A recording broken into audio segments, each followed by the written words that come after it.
মীর কাসিম। পলাশির যুদ্ধের পরবর্তী সময়ে তিনিও হয়েছিলেন বাংলার নবাব। পলাশির যুদ্ধ পরবর্তী সময়ে তিনি একমাত্র শাসক যিনি ইংরেজদের বিরুদ্ধাচরণ করবার সাহস দেখিয়েছিলেন। তিনি নবাব মীর কাসিম। বিলাসিতার পথে না গিয়ে নিজের সবটুকু দেশের স্বাধীনতার জন্য বাজি রেখে স্বাধীনতাকামীদের জন্য স্মরণীয় অনুপ্রেরণা হয়েছিলেন। আজকের ভিডিওতে আপনাদের বলবো নবাব মীর কাসিমের বর্ণময় জীবন বৃত্তান্ত। 1757 সালে পলাশির ঐতিহাসিক যুদ্ধে নবাব সিরাজউদ্দৌলাকে পরাজিত ও হত্যা করার পর বিশ্বাসঘাতক মির্জাফর বাংলার নবাবীর মসনদে বসেন। তার বিলাসিতা, ভোগ সর্বস্ব প্রকৃতির কারণে অল্প দিনের মধ্যে বাংলায় অরাজকতা এবং অসন্তুষ্টি মাথাচাড়া দিয়ে ওঠে। এই ভোগের খেলায় তার সাথে যোগ দেয় তার পুত্র মিরন। দেশের প্রতি কোনো নজর না থাকায় এই দুই পিতা পুত্রকে নিয়ে মহাবিপাকে পড়ে ব্রিটিশ ইস্ট ইন্ডিয়া কোম্পানি। প্রথমে ষড়যন্ত্রের মাধ্যমে মিরনকে হত্যা করা হয়, আর তারপর দেশের বেহাল অবস্থা থেকে উত্তরণের জন্য মীর জাফরকে অপসারণ করে তার স্থানে নিয়ে আসা হয় তার জামাতা মীর কাসিমকে। সময়টি 1760 খ্রিস্টাব্দ। ইরাকের নাজাফের অভিজাত বংশীয় মীর রাজি খানের পুত্র ছিলেন মীর কাসিম। পুরো নাম মীর মোহাম্মদ কাসিম আলী খান। মীর জাফরের কন্যা ফাতিমা বেগমকে স্ত্রী হিসাবে গ্রহণ করেছিলেন তিনি। নবাব হিসেবে তার যোগ্যতার অভাব ছিল না। তিনি ছিলেন স্বাধীনচেতা এবং দেশপ্রেমিক। শ্বশুরের মতো কাপুরুষ মেরুদণ্ডহীন ছিলেন না। দেশপ্রেমের ক্ষেত্রে তার কোনো দৈন্যতা তো ছিলই না, বরং এই গুণটির যথেষ্ট আধিক্যই ছিল। মির্জাফর আর তার দুর্বৃত্ত পুত্র মিরনের দুঃশাসন এবং দুর্নীতির ফলে শাসন ব্যবস্থায় অরাজকতা এবং অর্থনীতিতে দেউলিয়াপনা দেশকে পেয়ে বসেছিল। কৃষকরা ন্যায্য পাওনা থেকে বঞ্চিত হতে থাকে।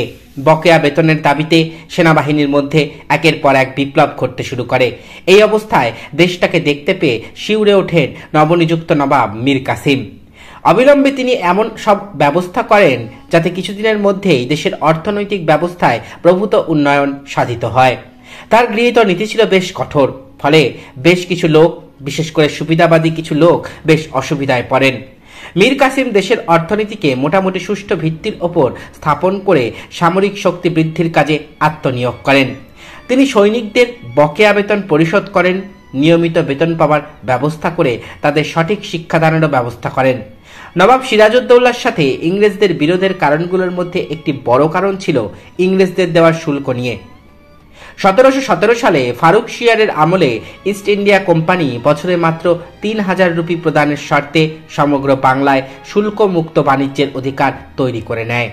শর্ত মতে শুধু ইংরেজরা শুল্কমুক্ত বাণিজ্য করবে, বাকি সব স্থানীয় বণিককে আয়ের 40% হারে শুল্ক দিতে হবে। এই ব্যবস্থাকে রাজকীয় দস্তক ব্যবস্থা বলা হয়েছে। সিরাজদৌল্লা তাদের স্পষ্ট জানিয়ে দিয়েছিলেন নবাব মুর্শিদ কুলি খান ইংরেজদের বাণিজ্যের ক্ষেত্রে যে নিয়ম নীতি নির্ধারণ করে দিয়েছিলেন সেসব মেনেই তাদের এদেশে বাণিজ্য করতে হবে, নইলে এদেশে বাণিজ্যের আশা তাদেরকে ছাড়তে হবে। ইংরেজরা তা মানতে রাজি ছিল না। উৎকোচ, উপহার, পেশকশ ইত্যাদি দিয়ে নবাবকে হাতে রাখা পায়তারা করে আরও অল্প শুল্ক প্রদান করে তারা এই দেশের অর্থনৈতিক স্বার্থের হানি করে। এই বিরোধের জের ধরেই নবাব সিরাজউদ্দৌলা শুধু রাজ্য নয়, প্রাণও হারান। নবাব মীর কাসিম সিংহাসনে বসে দেশের অর্থনীতির ভিত্তি মজবুত করতে গিয়ে দেখেন ইংরেজরা সরকারকে ফাঁকি দিয়ে বিনা শুল্কে অথবা অতি সামান্য শুল্ক প্রদানের মাধ্যমে এদেশে বাণিজ্য করে যাচ্ছে।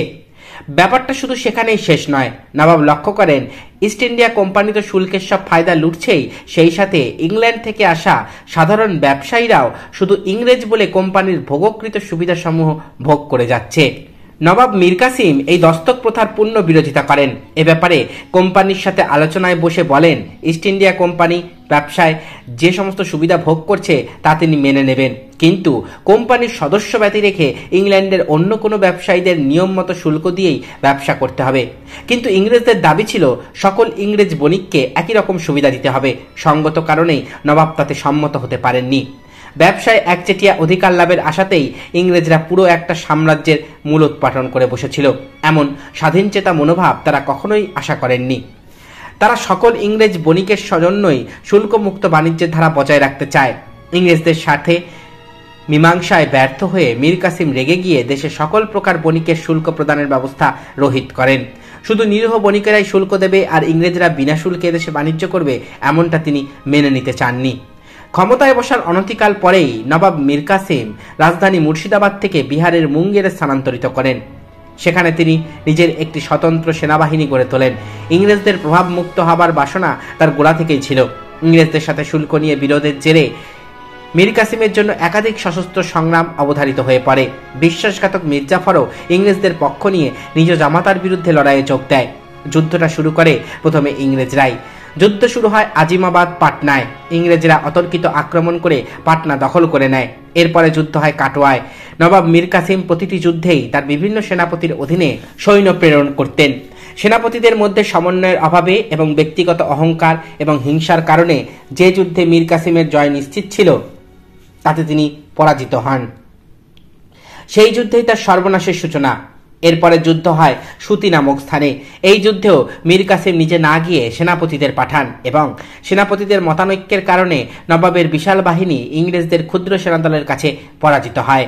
সুতির যুদ্ধে পরাজিত হয়ে মীর কাসিম তার পরিবার পরিজন, ধন সম্পদ নিরাপত্তার জন্য দুর্ভেদ্য রোটাস দুর্গে পাঠান। তিনি রাজমহলের কাছে উদয়নালা নামক একটি অতি সুরক্ষিত স্থানে বিরাট সৈন্যদল নিয়ে ঘাঁটি গাড়েন। স্থানটি খুবই দুর্ভেদ্য ছিল বলে বিবেচিত হওয়ায় তার সৈন্যরা ঘাঁটি প্রহরার কোনো ব্যবস্থাই করল না। এই ঘাঁটি সংলগ্ন এক বিশাল জলাভূমির অপর প্রান্তেই মির্জাফরকে নিয়ে ইংরেজরা শিবির স্থাপন করেছিল। জলাভূমি অতিক্রম করার একটি গোপন পথের সন্ধান পেয়ে ইংরেজ সৈন্যদল এক রাতে আক্রমণ করে বসে মীর কাসিমের অপ্রস্তুত বাহিনীকে এবং সেই বাহিনী শোচনীয়ভাবে পরাজিত হয়। অধিকাংশ সৈন্য বিনা যুদ্ধে নিহত হন এবং বিপুল পরিমাণ অস্ত্রশস্ত্র ইংরেজদের হস্তগত হয়। মীর কাসিম কি করে রক্ষা পেয়েছিলেন তার সঠিক বর্ণনা পাওয়া যায় না, তবে তিনি পালিয়ে যেতে সমর্থ হন বলে জানা যায়। একের পর এক যুদ্ধে হেরে যাওয়ায় মীর কাসিম বেশ নিরাশ হয়ে পড়েন। উদয়নালার যুদ্ধে পরাজিত হওয়ার পর মীর কাসিম পাটনার দিকে অগ্রসর হন। পথে খবর পান ইংরেজরা তার মুঙ্গের দুর্গ দখল করে নিয়েছে। পরিস্থিতি সহ্যসীমার বাইরে গেলে মীর কাসিম তার কাছে বন্দী থাকা সব ইংরেজকে হত্যা করেন। একমাত্র ইংরেজ ডাক্তার ফুলারটন পালিয়ে ইংরেজদের শিবিরে আশ্রয় নেন। এরপর নবাব অযোধ্যার নবাব সুজাউদ্দৌলার কাছে সাহায্য চান। সুজাউদ্দৌলা আর মুঘল সম্রাট দ্বিতীয় শাহ আলমের মিলিত বাহিনী নিয়ে মীর কাসিম ইংরেজদের সাথে যুদ্ধে অবতীর্ণ হন। প্রথমে পাটনা, পরবর্তীতে 1764 সালে বক্সারের যুদ্ধে তিনি শোচনীয়ভাবে পরাজিত হন। শাহ আলম সুজাউদ্দৌলার মধ্যে অন্তর্দ্বন্দ্বের কারণেই জোট ভেঙে পড়ে। শাহ আলম যুদ্ধের এক পর্যায়ে ইংরেজদের সাথে যোগ দেন। তিনজন মরিয়া হয়ে ওঠা মিত্রের মধ্যে মৌলিক সমন্বয়ের অভাবেই জোট ব্যর্থ হয়। বিভিন্ন সূত্রমতে ঐতিহাসিক বক্সারের যুদ্ধে এই তিন শাসকের মিলিত বাহিনীর 40,000 সেনা ইংরেজদের মাত্র 10,000 সেনার কাছে পরাস্ত হয়। মীর কাসিমকে কোণঠাসা করে ইংরেজরা পুনরায় মির্জাফরকে ক্ষমতায় বসান। পরাজিত মীর কাসিমের ধনসম্পদ সুজাউদ্দৌলা লুটে নেন এবং তাকে একটি খোড়া হাতির পিঠে চাপিয়ে নির্বাসিত করেন। দুর্দশাগ্রস্ত নবাব প্রথমে রোহিলাখণ্ড, পরে এলাহাবাদ, গোহাদ, যোধপুর হয়ে দিল্লির নিকটে আবাস করেন। একবারে অজ্ঞাতসারে অতি দারিদ্র্যের মধ্যে মৃত্যু হয় মীর কাসিমের। তার ছেড়ে যাওয়া সম্পত্তির মধ্যে ছিল শুধু 2টো শাল, যেগুলো বিক্রি করে তার সৎকারের খরচ জোগাড় করা হয়। পলাশীর যুদ্ধ পরবর্তী সময়ের বাংলার নবাব মীর কাসিমের জীবন প্রদীপ নেবার সাথে সাথে উপমহাদেশে ইংরেজ বিরোধী শিখাটিও সেই সময়ের জন্য নিভে যায়। বক্সারের যুদ্ধের সাফল্য ইংরেজদের জন্য পলাশীর যুদ্ধের সাফল্যের চেয়েও অনেক বড় ছিল।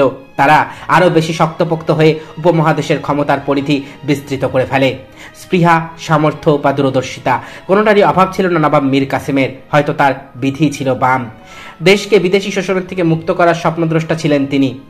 পথসজ্জায় হারিয়ে গেলেন বাংলার নবাব।